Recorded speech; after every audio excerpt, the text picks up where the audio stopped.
Subscribe कीजिए F study class channel को और बेल आइकन को दबाइए लेटेस्ट वीडियो सबसे पहले देखने के लिए। हेलो स्टूडेंट्स, आज इस वीडियो में हम कक्षा 8 गणित की प्रश्नावली 2.1 के प्रश्न को हल करेंगे। और जो प्रश्नावली 2.1 है उसमें हमें 10 क्वेश्चन दिए गए हैं और इन 10 क्वेश्चन में हमें समीकरणों को हल करना है और उनके उत्तर की जांच करनी है। और ये जो प्रश्नावली 2.1 है ये सत्र 2023 और 24 के अनुसार है। जो 2023-24 में कई चैप्टर को हटा दिया गया है और कई एक्सरसाइज को कम कर दिया गया है। तो चलिए हम 2023 और 24 के अनुसार प्रश्नावली 2.1 के क्वेश्चन को हल करते हैं। यहाँ पर लिखा है कि निम्न समीकरणों को हल कीजिए और अपने उत्तर की जांच कीजिए। तो यहाँ पर जो प्रश्नावली 2.1 है उसमें हमें टोटल 10 क्वेश्चन दिए गए हैं और इनको हम हल करेंगे और इनके उत्तर की जांच करेंगे। तो यहाँ पर ये सभी समीकरण है और समीकरण को हल करने के लिए हम पहले समीकरण को सरल रूप में लिखते हैं, या अगर सरल ना हो तो उसे सरल बनाएंगे। उसके बाद में हम उसको हल करेंगे और उसमें जो भी चर होगा उसका मान ज्ञात करेंगे। अब बात करते हैं कि चर क्या होता है और अचर क्या होता है। दो चीजें होती हैं, एक चर और एक अचर। चर का मतलब है जिसका मान बदलता रहता है और अचर का मतलब है संख्याएं जो बदलती नहीं है। अचर का मतलब ये होता है जिसका मान नहीं बदलेगा। तो प्रश्न नंबर 1 देखिए। प्रश्न नंबर 1 में हमें दिया गया है समीकरण है 3x बराबर 2x और प्लस में 18। इसके अंदर ABCD का जो x है वो एक चर है और जो संख्याएं हैं वो अचर है। तो यहां पर जो x है इस समीकरण में x का मान कुछ भी आ सकता है। और दूसरा क्वेश्चन में जो हम सरल करेंगे यहां पर जो चर है वो t है, तो इसका मान भी कुछ भी आ सकता है। चर का मतलब ABCD का कोई भी अक्षर हो सकता है जिसे हम चर कहेंगे और चर का मान बदलता रहता है और समीकरण से हम चर का ही मान ज्ञात करते हैं। तो यहां पर देखिए इस समीकरण के अंदर जो चर है वो x है। इसका मतलब ये हुआ कि हम x का मान ज्ञात करेंगे। तो यहां पर देखिए ये 3x है और ये 2x है। तो 2x को हम 3x की तरफ लेके आएंगे। जो एक जैसे पद होते हैं उनको हम बराबर के चिन्ह के एक तरफ रखेंगे और जो संख्याएं होती है उनको बराबर के चिन्ह के हम दूसरी तरफ रखेंगे।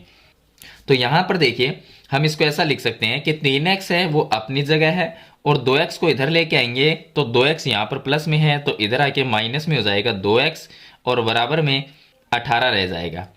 अब 3x में से 2x माइनस करेंगे तो 1x रहेगा। 1x का मतलब होता है x।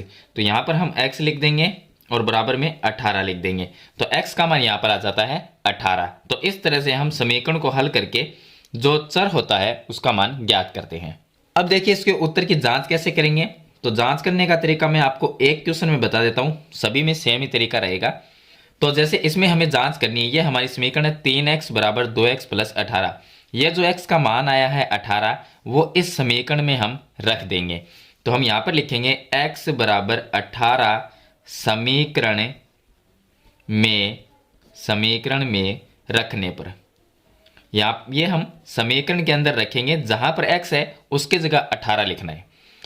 तो यहां पर 3x है, 3x का मतलब होता है 3 गुणा x। तो यहां पर 3 की जगह हम 3 और गुणा में x का मान हम 18 रखेंगे और फिर बराबर फिर 2x है तो 2 गुणा x का मान 18 और प्लस में 18। अब आगे इसको सरल करेंगे तो देखिए 18 को 3 से गुणा करेंगे, ये हो जाएंगे 18 3 54 हो जाएंगे 54 और बराबर में 18 को 2 से गुणा करेंगे 18 दूनी 36 और 36 प्लस 18 ये भी कितने हो जाएंगे 54। तो ये दोनों मान क्या है बराबर आने चाहिए। तो इस तरह से हम जांच करते हैं। अब मैं आपको इसका दूसरा क्वेश्चन बता देता हूं। दूसरा जो क्वेश्चन है, दूसरी समीकरण है, उसमें हम t का मान ज्ञात करेंगे क्योंकि इसमें जो चर है वो t है। तो यहां पर लिखा है 5t माइनस में 3 बराबर में 3t माइनस 5। अब यहां पर जो t वाला पद है वो एक तरफ रखेंगे बराबर के चिन्ह। यहां पर देखिए बीच में बराबर का चिन्ह है और 5t है वो इधर है और 3t इस साइड में है। तो हम क्या करेंगे 5 जो t है उसको सेम टू सेम रखेंगे और 3t को हम इस साइड में लेके आएंगे तो माइनस में हो जाएगा 3t बराबर में यहाँ पर -5 है तो उसको -5 लिखेंगे और ये माइनस में जो 3 है उसको हम इस साइड में लेके आएंगे, इस साइड में लेके आएंगे, बराबर का बीच में चिन्ह है। तो यहाँ पर ये माइनस का है तो दूसरी साइड में आके ये प्लस में 3 बन जाएगा। अब इसको सरल करेंगे तो 5t माइनस 3t मतलब हमारे पास में 5t है, उसमें से हमें माइनस करने 3t। तो कितने t रहेंगे 2t रहेंगे। तो 2t बराबर में -5 और +3, तो ये आ जाएंगे माइनस में 2, क्योंकि बड़ी संख्या माइनस की है और प्लस की छोटी संख्या है तो इसलिए -2 आएगा। अब यहाँ पर टे का मान निकालते हैं तो टे बराबर, ये 2 गुणा में इसके भाग में आएगा, टे बराबर -2 बटे में 2, -2 में 2 का अगर भाग देंगे तो उत्तर आएगा -1, यानी टे का मान कितना हुआ -1। अगर इसकी जांच करनी है तो ये जो समीकरण हमें दी गई है इसके अंदर टे की जगह आप -1 लिखो, फिर आपको सरल करना है तो दोनों तरफ का जो उत्तर है वो बराबर आएगा, यानी कि दायां पक्ष और बायां पक्ष क्या रहेगा, बराबर रहेगा। चलिए इसके बाद में हम इसकी समीकरण नंबर 3 को हल करते हैं। समीकरण जो 3 है वो दी गई है 5x + 9 बराबर में 5 + 3x। तो यहाँ पर लिख लेते हैं, यहाँ पर है 5x + में 9 और बराबर में दिया गया 5 + में 3x। अब ये जो 3x है वो इस साइड में आएगा तो 5x, और ये इधर आएगा तो माइनस में हो जाएगा 3x, क्योंकि बीच में बराबर का चिन्ह है। ये साइड में प्लस का है तो बराबर के चिन्ह के दूसरी साइड में आके माइनस का हो जाएगा, और बराबर ये 5 अपनी जगह है तो इसको 5 लिखते हैं। ये +9 है, इस साइड में जाएगा तो माइनस में 9, 5x - 3x तो x रह जाएंगे 2, तो यानी कि 2x बराबर 5 - 9 करेंगे तो -4 उत्तर आएगा इसका, और x का जो मान है वो आ जाएगा -4 बटे 2, और -4 में अगर 2 का भाग देंगे तो उत्तर आएगा -2, क्योंकि माइनस का माइनस और 4 में 2 का भाग देंगे तो 2 बार चला जाएगा, तो x का मान आ जाएगा 2। इस तरह से आपको हल करना है, जांच करनी है। तो इस समीकरण में जो हमें समीकरण दी गई है प्रश्न नंबर 3 में, उसके अंदर x का आप मान -2 रखो और उसको सरल करो तो उत्तर की जांच हो जाएगी, जैसा मैंने आपको क्वेश्चन नंबर 1 में बताया। चलिए इसके बाद में हम क्वेश्चन नंबर इसका 4 हल करते हैं। क्वेश्चन नंबर जो 4 है उसमें हमें दिया गया है 4z + में 3, ये दिया गया 4z + में 3 बराबर में 6 + 2z। अब z वाले जो पद है वो एक साइड में लेके आएंगे तो यहाँ पर 4z है, और 2z प्लस में इस साइड में आके माइनस में 2z, और बराबर में यहाँ पर 6 है, ये +3 है, इस साइड में आके माइनस में 3 हो जाएगा। तो 4z - 2z करेंगे तो 2z रह जाएगा, और 6 - 3 करेंगे तो ये 3 आ जाएगा। तो z का मान आ जाएगा, ये 3 अपनी जगह है और ये 2 गुणा में है तो भाग में आ जाएगा, तो z का मान आएगा 3/2। चलिए अगले समीकरण हल करते हैं, समीकरण नंबर 5। तो अगले समीकरण में हमें दिया गया है 2x - 1, ये दिया गया 2x - 1 बराबर 14 - x। अब x वाला पद एक तरफ लेके आएंगे तो 2x अपनी जगह है और ये -x इधर आके प्लस में x हो जाएगा बराबर में 14, और ये -1 इधर आके प्लस में 1 हो जाएगा।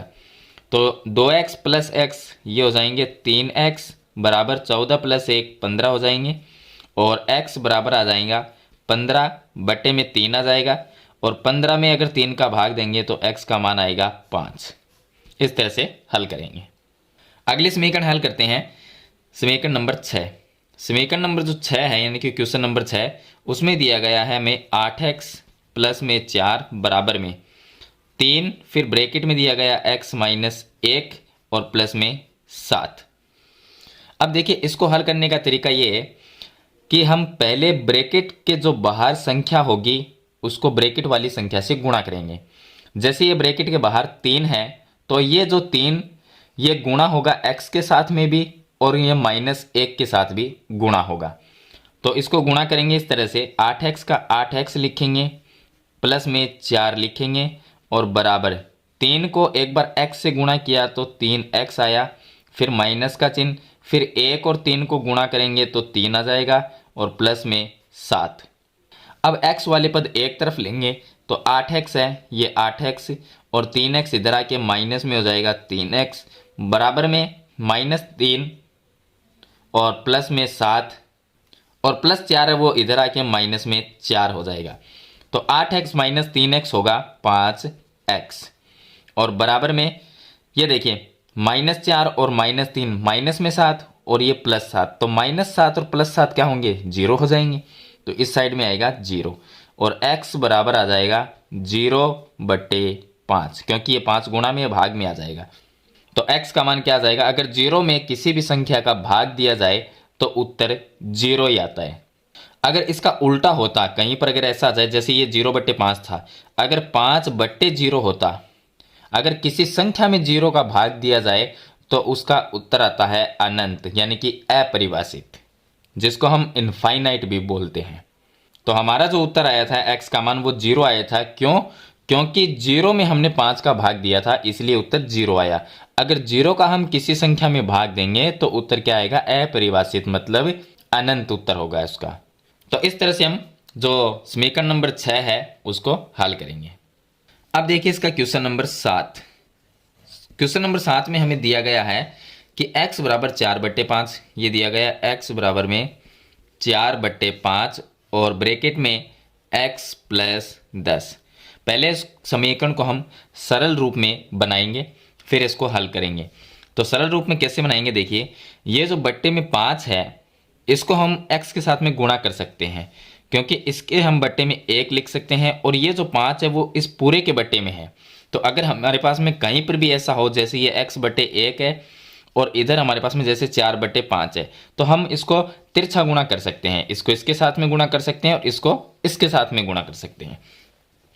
तो यहाँ पर ऐसा ही हुआ, 5 को हम x के साथ में गुणा कर देंगे तो ये आ जाएगा 5x, और बराबर 1 को हम 4 से गुणा करेंगे 4 ही रहेगा, और बाकी जो गुणा में x प्लस 10 है वो ऐसा का ऐसा रह जाएगा।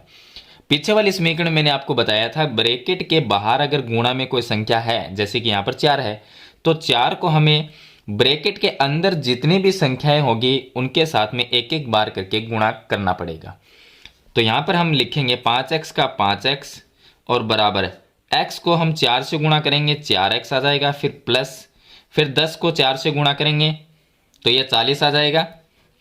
अब देखिए x वाली संख्या एक साइड में लेंगे तो यहाँ पर हम लिखेंगे कि 5x और ये 4x इधर आके माइनस में आ जाएगा 4x और प्लस में रह जाएगा 40। 5x में से 4x माइनस करेंगे तो x आ जाएगा और बराबर में ये 40 आ जाएगा, यानी कि x का मान 40 होगा। चलिए समीकरण नंबर 8 हल करते हैं। समीकरण नंबर जो 8 है वो दी गई है 2x/3 + 1, तो हम इसको लिख देंगे 2x/3 + 1, और आगे हमें दिया गया है 7x/15 प्लस में 3। तो जो x वाला पद है वो एक साइड में लेके आएंगे, तो x वाले पद को हम देखिए यहाँ पर 2x/3 है, ये आ गया 2x/3, और ये 7x/15 इस साइड में आएगा तो माइनस में हो जाएगा 7x/15, क्योंकि यहाँ पर ये प्लस में है, और दूसरी साइड में आएगा तो ये माइनस में हो जाएगा, और बराबर में रह जाएगा 3, और ये जो +1 है इधर आके माइनस में 1 हो जाएगा। अब इसको हल करने के लिए हम इसका एलसीएम ले लेंगे, इतने का इसका एलसीएम लेंगे तो इसका एलसीएम देखिए क्या आएगा, 15 और 3 का एलसीएम हम 15 आएगा, क्योंकि एलसीएम वो संख्या होती है जिसके अंदर यहाँ पर और यहाँ पर जो संख्या लिखी है उसका भाग पूरा पूरा जाना चाहिए। तो हम एक ऐसे संख्या लिखेंगे जिसमें 3 का और 15 का भाग चला जाए, तो वो संख्या 15 ही है, जिसके अंदर 3 का भाग भी जाएगा और 15 का भाग भी जाएगा, तो वो एलसीएम क्या हुआ? 15 हुआ। बाकी एलसीएम लेने के तरीके भी हैं, अलग अलग तरीके से हम एलसीएम ले सकते हैं, तरीका भी है इसका। तो एलसीएम हमने कितना लिया? 15। अब 3 का भाग अगर हम 15 में देंगे तो 5 बार जाएगा, और 5 को हम 2x से गुणा करेंगे तो यहाँ पर आ जाएगा 10x, माइनस 15 का भाग 15 में गया एक बार, 1 को 7x से गुणा करेंगे तो 7x, और बराबर में 3 - 1 ये 2 आ जाएगा, 10x - 7x तो ये आ जाएगा 3x, और बट्टे में 15 बराबर में 2। इसके बट्टे में 1 लिख के हम यहाँ पर वज्र गुणा कर सकते हैं, तो इसको इसके साथ में गुणा करेंगे, इसको इसके साथ में गुणा करेंगे। गुणा अगर करेंगे तो देखिए 3x को 1 से गुणा किया तो ये आ गया 3x, और बराबर में 15 को और 2 से गुणा करेंगे तो 15 × 2 ये हो जाएगा 30, 15 दूनी 30, और x का मान आ जाएगा 30/3, और ये आ जाएगा x बराबर 30/3 का मतलब हुआ 10, तो ये आ जाएगा x का मान। तो इस तरह से समीकरण हल करते हैं। चलिए अगला क्वेश्चन है क्वेश्चन नंबर 9, जिसमें हमें समीकरण दी गई है।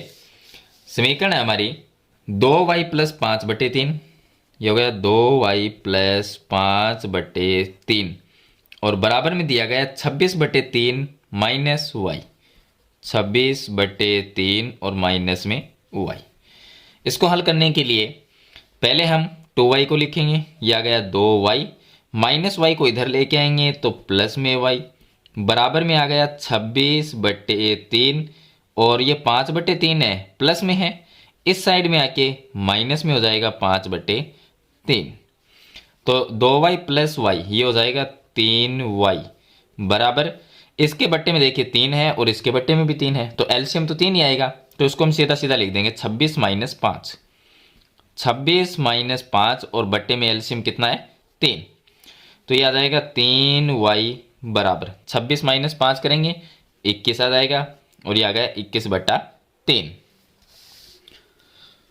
तो ये आ जाएगा 21/3, और 21 में 3 का भाग जाएगा 7 बार, तो 3y बराबर 7 आ जाएगा। तो y बराबर आ जाएगा 7, और बट्टे ये जो 3 है वो इसके बट्टे में आ जाएगा, तो y का मान आ गया 7/3। चलिए लास्ट क्वेश्चन है, क्वेश्चन नंबर 10। यहां पर दिया गया है 3m बराबर 5m माइनस 8/5। तो चलिए इसको लिख लेते हैं, समीकरण नंबर 10। तो ये दिया गया है 3m बराबर 5m माइनस 8/5। अब इसको हल करते हैं, तो देखिए ये 3m है, तो इधर 3m, 5m को इधर लेके आएंगे माइनस में 5m, बराबर में रह जाएगा माइनस में 8/5। 3m माइनस 5m करेंगे तो माइनस में 2m, बराबर माइनस 8/5।